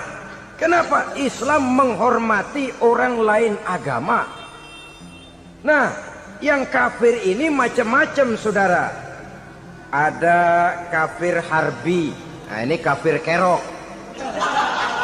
Ini kafir yang nyata-nyata memproklamirkan permusuhan kepada umat Islam. Nyata-nyata mengganggu ketenangan umat Islam. Kafir yang seperti ini yang boleh diperangi. Misalnya kita mau sembahyang Jumat dijagain, nggak boleh sembahyang Jumat, getok palanya. Kafir harbi artinya tantangan perang datang dari mereka, bukan kita yang mulai, mereka yang buka front. Prinsipnya umat Islam tidak boleh mencari-cari musuh, tapi pun tidak boleh lari kalau ketemu musuh. Musuh jangan dicari, ketemu jangan lari. Karena itu kesan seolah-olah umat Islam ini teroris, umat Islam ini destroyer, umat Islam ini sering menimbulkan keonaran, kerusakan. Sungguh satu fitnahan yang sangat keji. Umat Islam adalah umat yang cinta damai. Islam di masa perkembangannya masuki Eropa melalui Selat Gibraltar, Jabal Tariq, memasuki Spanyol. Islam tidak pernah meruntuhkan gereja. Islam tidak pernah membunuh orang-orang Nasrani. Bahkan Islam mewariskan peradaban dan kebudayaan yang begitu tinggi nilainya di bidang ilmu pengetahuan. Sampai ketika itu Barat banyak mengkaji, ilmu pengetahuan dari dunia Islam. Buku-buku berbahasa Arab diterjemahkan ke bahasa Yunani, dipelajari oleh para cendekiawan di negeri barat sana. Mereka mengambil manfaat yang banyak dari masuknya Islam ke Eropa. Sementara gereja tetap berdiri dengan megahnya. Kuil-kuil tempat peribadatan tidak satupun yang diusik-usik. Kenapa? Islam agama yang cinta damai. Asal dia tidak diganggu, asal kehormatannya tidak dihinakan. Jadi kafir harbi, kafir yang nyata-nyata nantang perang, ngajak berkelahi. Itu kafir yang nyari penyakit. Kafir harbi ini boleh diperangi dengan catatan mereka yang memang mulai. Yang kedua, kafir zimmi. Kafir zimmi, kafir yang hidup di tengah mayoritas muslim, tapi mereka mau hidup dengan aman, damai, tenang. Mereka wajib dilindungi. Bahkan Nabi pernah memberikan satu jaminan, man aza zimmiyan faqad azani. Siapa yang mengganggu orang kafir zimmi sama saja dengan mengganggu saya. Kehormatannya dijaga, harta bendanya dilindungi, anak istrinya pun dilindungi. Dan ini jadi kenyataan. Saudara bisa lihat di negara-negara yang mayoritas penduduknya beragama Islam, orang-orang kafir di luar Islam hidup dengan tenang, aman, damai. Di Saudi Arabia, di luar tanah haram, di luar Mekah dan Madinah, banyak orang-orang kafir mencari nafkah. Mereka tenang, aman, dilindungi undang-undang. Begitu di Mesir, begitu di negara Indonesia yang berdasarkan Pancasila ini. Kehidupan beragama menimbulkan gairah, rukun, tenang, aman, damai, sepanjang tidak saling ganggu, tidak saling usik, menghargai orang yang sudah beragama, tidak menjadikan penganut suatu agama sebagai sasaran dari dakwah agama lainnya. Saudara-saudara kaum muslimin rahimakumullah. Jadi memang oleh Al-Quran kita dianjurkan asyidda 'alal kuffar ruhama bainahum. Tegas kepada orang kafir, kasih sayang kepada sesama muslim. Tapi tegas bukanlah berarti marah-marahan, bukan berarti musuh-musuhan, bukan ngajaki perang. Tegas dalam arti punya garis tentang kehidupan beragama, lakum dinukum waliyadin. Soal kehidupan sosial, mari kerjasama. Bangun jalan, ayo rame-rame. Siskamling, mari bebarengan. Bikin puskesmas, mari sama-sama. Tapi kalau sudah soal agama, itu tidak perlu ada toleransi agama. Yang perlu toleransi antar umat beragama. Kalau umatnya mau kerjasama silakan, tapi tidak menyangkut soal ibadah. Jangan kerjasama di bidang ibadah. Itu kerjasama yang salah pasang, saudara-saudara. Sehingga dengan demikian toleransi adalah menyangkut kehidupan antar umat beragama. Sedangkan agama sendiri punya kapling yang nyata. Sehingga dengan demikian tegas kepada orang kafir dalam arti kita punya satu kepribadian. Tidak ngambang. Enggak, lalu kalau ditanya orang, sebenarnya agama lu apa sih? Gua mah gimana musimnya aja. Agama pakai musim kayak rambutan. Akhirnya ya begitu, musim-musiman. Ke masjid kelihatan, ke gereja hayo, ke candi nongol, ke apa? Bingung malaikat bagaimana nyatetnya nih bocah ini. Di mana aja ada. Kita punya satu kepribadian. Saya muslim dan garis saya ini, lakum dinukum waliyadin. Bagi Tuhan persilakan agama Tuhan, bagi kami agama kami. Kami hormati Tuhan, Tuhan hormat kepada kami. Tapi soal agama, kaplingnya jelas. Kerjasama, mari urusan muamalah, bidang sosial. Yuk kita siskamling sama-sama dengan orang lain agama. Mari jaga kerukunan, kesatuan, persatuan, kekompakan. Perbaiki jalan yang rusak, mari sama-sama.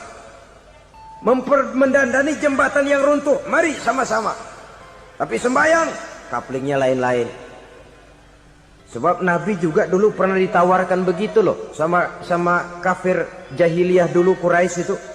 Sudah Muhammad, sekarang begini saja, kita join aja daripada marah-marahan. Hari ini saya menyembah Tuhanmu Allah. Besok gantian kamu menyembah Tuhan kita Latta, Uzza, Manat dan Hubal. Turun, qul ya ayyuhal kafirun la a'budu ma ta'budun. Soal ibadah kaplingnya jelas, tidak boleh dicampur adukkan. Sebab kalau tidak, kita akan mulai kehilangan identitas diri. Dan disitulah krisis kehidupan keyakinan beragama dimulai. Dari krisis identitas. Hujan gede kan mulainya gerimis dulu. Di mana-mana ya gerimis dulu. Gerimis makin lama makin gede. Kita akan mulai dengan kehilangan identitas diri. Dari sana nanti kita malu mengakui keislaman kita. Kalau orang Islam malu mengakui keislamannya, ini kan ironi, menyedihkan. Ngakui Islamnya saja malu, menonjolkan keislamannya malu. Tidak ada rasa bangga beragama. Padahal ini modal dasar. Hanyalah dengan rasa bangga beragama kita lalu konsekuen. Bangga yang tidak konsekuen. Wah, pokoknya kan gua kan Islam. Agama yang paling benar. Tapi hidupnya sendiri jauh dari tuntunan Islam. Itu bangga yang tidak beralasan. Bangga yang tidak perlu dibanggakan sebenarnya. Kebanggaan yang membuat kita konsekuen dan dekat dengan kehidupan beragama. Jadi dengan demikian saudara-saudara, kepada non-muslim kita juga harus berakhlak. Bukankah ini sudah dicontohkan oleh Rasul? Bagaimana beliau disambiti orang di Taif, yang menyambiti malah didoakan. Bagaimana Suraqah mau membunuh beliau, malah Suraqah didoakan. Bagaimana Abu Jahal dan Abu Lahab saking mangkalnya. Ini Abu Jahal pernah gali lubang di kamarnya sendiri, di depan tempat tidurnya. Setelah dia gali lubang, ditutupin pakai keraras korma. Lalu dia tarik selimut, belagak meriang. Dia pesan pesuruhnya, bilangin Muhammad encangnya meriang. Pamannya sakit, minta ditengokin. Nabi dengan segala husnuzonnya berangkat nengokin. Abu Jahal dari balik selimut ngintip. Itu dia Muhammad, itu dia tuh. Dia tuh masuk Dani, masuk. Mulai dia jalan, senang Abu Jahal. Terus. Begitu ke pelosok, masuk ke lubang, gue pendem terus lalu. Memang niatnya mau mencelakakan Nabi. Sudah tinggal beberapa langkah lagi Nabi akan berjalan ke arah lubang itu. Malaikat Jibril ngasih tahu, Muhammad, Abu Jahal pamanmu cuma pura-pura sakit. Di depan tempat tidur itu ada lubang sudah dia gali untuk menjerumuskan kamu. Sudah balik pulang. Balik badan Nabi. Sudah hampir mau melangkah, kakinya malah muter pulang. Abu Jahal yang ngelihat Nabi sudah hampir jatuh nggak jadi, balik pulang. Lupa kalau lagi sakit. Udah Muhammad buruan sini. Ke pintu dia kejar. Dia lupa sama lubang yang dia gali. Begitu dia kejar, dia yang ke pelosok masuk ke dalamnya. Sejak saat itu ada pepatah, man hafara hufratan waqa'a fiha. Siapa yang suka nggali lubang, dia sendiri bakal terpelosok ke dalamnya. Jatuh dia ke lubang yang dia gali. Padahal ya paling banter 2 atau 3 meter paling dalam. Dari dalam lubang itu dia teriak-teriak, Muhammad, tolongin, pamanmu kecebur. Kasih tahu Muhammad, kasih tahu, datang lagi lah pesuruhnya. Muhammad, pamanmu Abu Jahal kecebur, minta tolong diangkatin. Sudah diulur tambang, habis sambung lagi, nggak bisa sampai. Masa iya, cuma kamu yang bisa nolong. Apa yang dilakukan Nabi? Balik mau nolongin. Akhlak. Kita kalau ada orang gali lubang buat nyeburin kita, dia sendiri yang kecebur. Gorok gua kagak lemin loh. Mati sekalian dah. Nabi mah enggak, balik nolongin tuh Abu Jahal. Kenapa paman kecebur? Iya Muhammad, tolong, tambang udah diulur-ulur, sambung-sambung nggak sampai. Aduh kasihan paman, nih pegang tangan saya. Nabi cuma ulurin tangan, nyampe dipegang oleh Abu Jahal. Diangkat ke atas. Nyampe atas, apa kata Abu Jahal? Tambang bergulung-gulung nggak nyampe, kamu cuma pakai tangan doang kok bisa Muhammad, hebat banget sihirmu. Mukjizat dia bilang sihir, udah ditolongin nyelak lagi, kan yang enak kita injak palanya.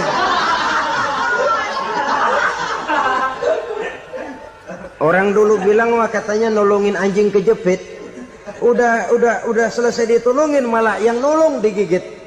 Saudara hadirin yang saya hormati, kepada orang-orang kafir kita harus berakhlak, menghormati mereka, tidak memaksakan satu keyakinan dalam batas-batas yang ditolerir oleh agama, yaitu pada masalah-masalah sosial dan muamalah.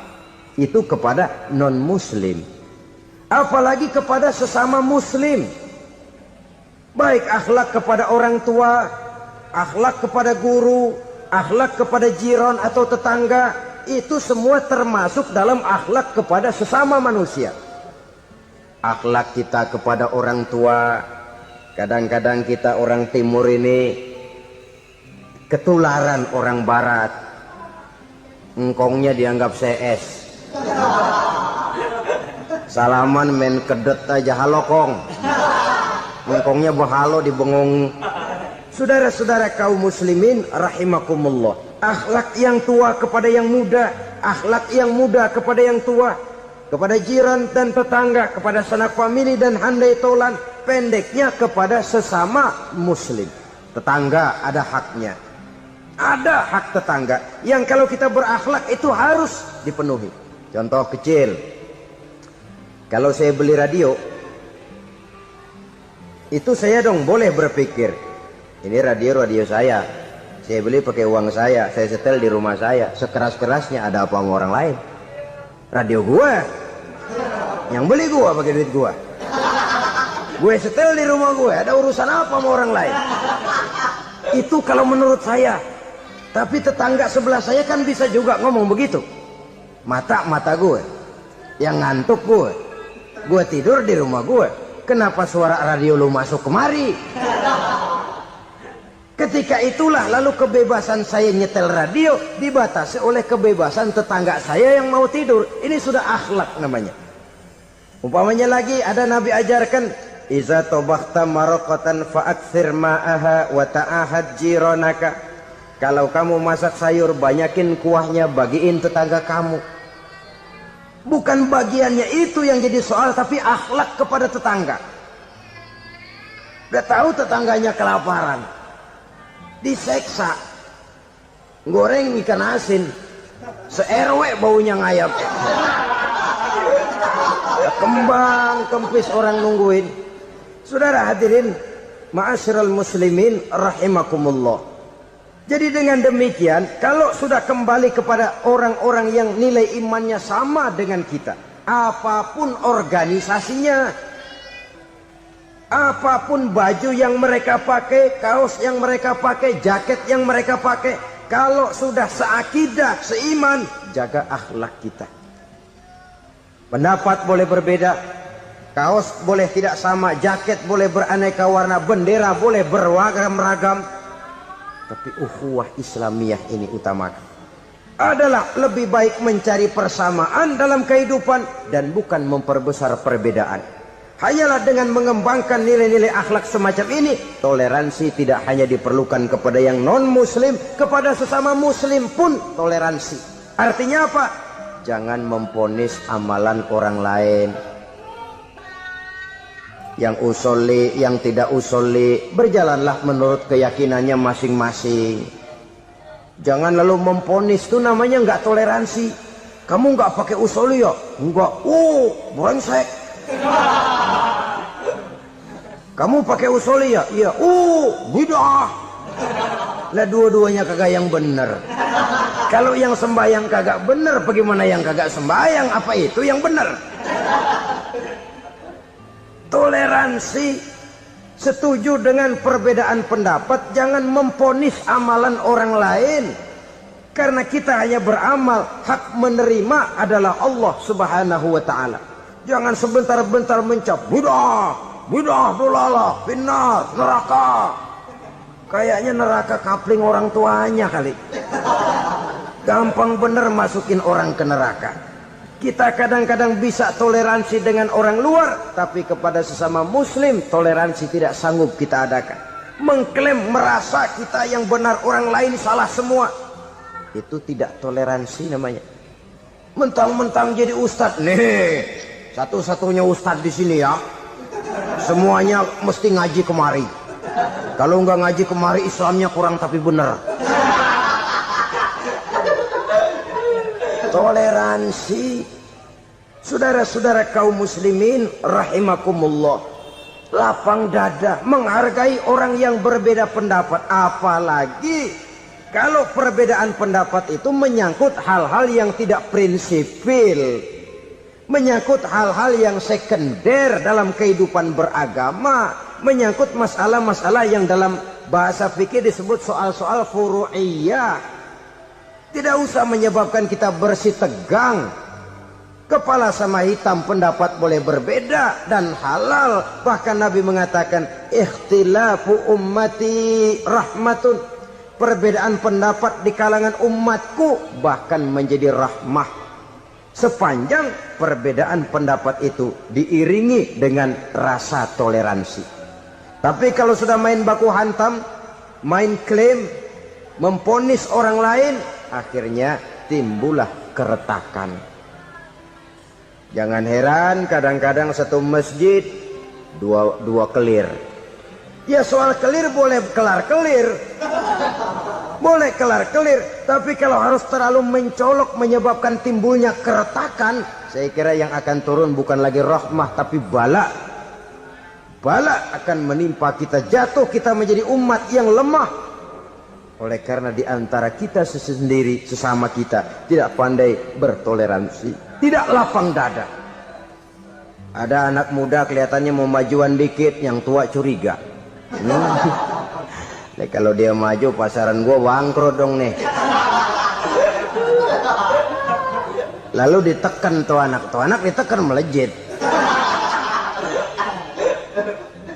Kadang-kadang yang tua maksudnya baik, mau memelihara, yang muda salah terima.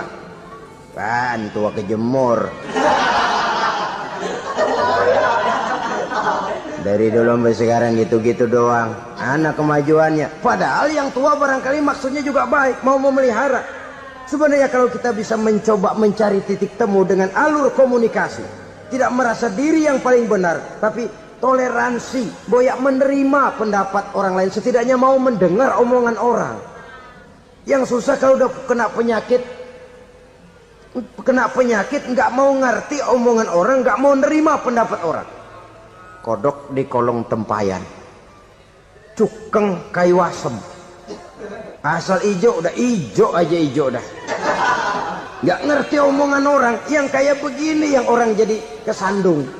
Oleh karena itu saudara-saudara, alangkah nikmatnya kehidupan ini apabila kita menyadari kita ini ummatan wahidah, satu umat yang satu, yang diikat dengan akidah.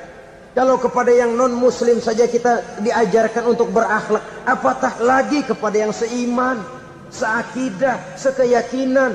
Wajarkah perbedaan pendapat yang kecil-kecil lalu menyebabkan kita bertolak belakang, cerai-berai, centang perenang? Bila bertemu di jalan yang satu menyisih ke kiri, yang lain menyingkir ke kanan. Kalaupun juga bercampur di tengah kumpulan orang banyak, persis air dengan minyak. Yang atu melengos, yang atu madep mojok.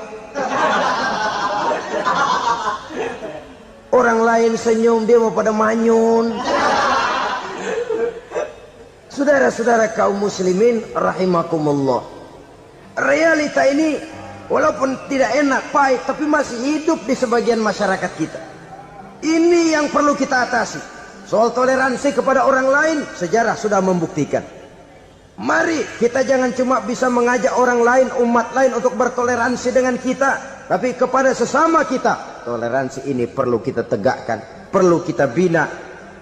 Terutama di dalam kita menuju bentuk ideal daripada konsep ukhuwah Islamiyah ini, yang memang selalu kita akan cari bentuk-bentuk idealnya sejalan dengan perkembangan situasi dan kondisi yang dihadapi oleh umat. Perbedaan organisasi, perbedaan kepentingan organisasi tidak seharusnya menyebabkan kita merasa meremehkan orang lain dan mengangkat diri, mengklaim diri sebagai yang ter. Jadi dengan demikian, apabila yang pertama tadi akhlak kepada Allah dinamakan hablum minallah, maka yang kedua ini merupakan hablum minan nas.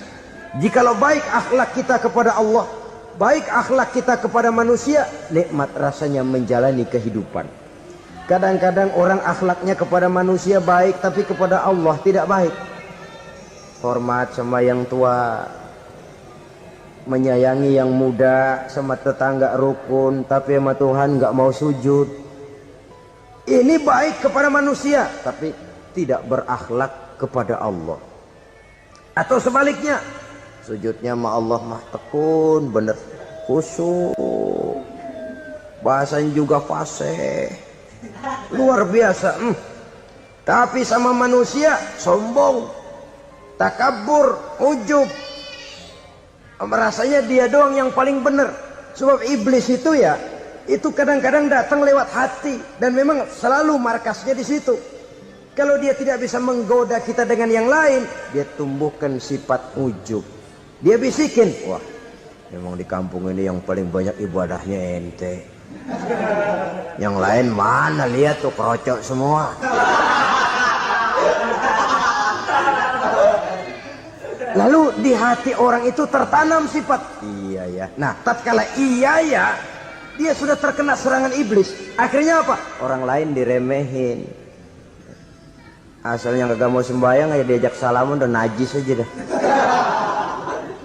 Ketemu juga mukanya ditekuk 4. Akhirnya bukan ngajak, malah ngenyek, ngina. Lah orang dihina makin jauh, makin tidak tersentuh. Bukan cara itu yang diajarkan oleh Rasul. Bahwa orang tidak mau sholat, tugas kita mengajak. Soal dia tidak sholat, ya itu dosa dia kepada Allah. Saudara-saudara kaum muslimin, ujub disuntikkan oleh iblis ke dalam hati kita. Sujudnya kepada Allah benar, tapi akhlaknya kepada sesama manusia, merasa paling benar sendirian, merasa orang lain salah semua. Pokoknya kalau di luar lingkungannya udah kagak bener aja udah bahaya. Saudara-saudara, ini juga penyakit yang disuntikkan oleh iblis. Sebab iblis itu tipu dayanya luar biasa, strateginya lihai. Makin tinggi kualitas iman, ya makin berat upaya iblis untuk menjerumuskan kita. Karenanya saya mengajak, marilah kita bertoleransi, baik kepada non muslim, lebih-lebih lagi kepada sesama muslim yang kebetulan berbeda baju, berbeda kaos, berbeda organisasi, lain bendera yang dibawanya. Tapi toleransi mari kita canangkan. Kita terikat oleh ukhuwah Islamiyah.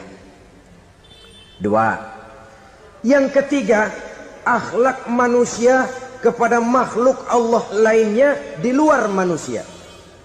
Saudara-saudara, dengan berakhlak kepada Allah, berakhlak kepada sesama manusia, berakhlak kepada makhluk Allah di luar manusia, baik flora maupun fauna, maka mudah-mudahan akan terciptalah satu ekosistem, satu lingkungan hidup yang membuat kita nikmat menjalani kehidupan ini. Inilah saja yang kita bicarakan pada pertemuan kali ini. Marilah kita membina nilai-nilai akhlak walaupun berat tantangannya. Sungguh lebih baik rakyat rendah yang berakhlak tinggi daripada pejabat tinggi yang berakhlak rendah. Karena nilai manusia pada akhirnya ditentukan oleh akhlaknya itu. Usikum